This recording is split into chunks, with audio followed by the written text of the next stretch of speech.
Di dalam Al-Quran ada 114 surah. Di dalam 114 surah ini, saya nak cerita berkaitan dengan surah Fatihah. Surah Fatihah ini menjadi surah yang popular dalam kalangan umat Islam.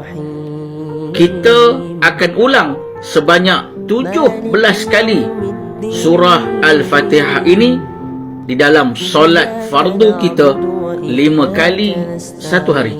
Malah jika kita tidak baca surah Al-Fatihah ini di dalam solat kita, solat fardu ataupun solat sunat, maka solat kita batal dan tidak sah.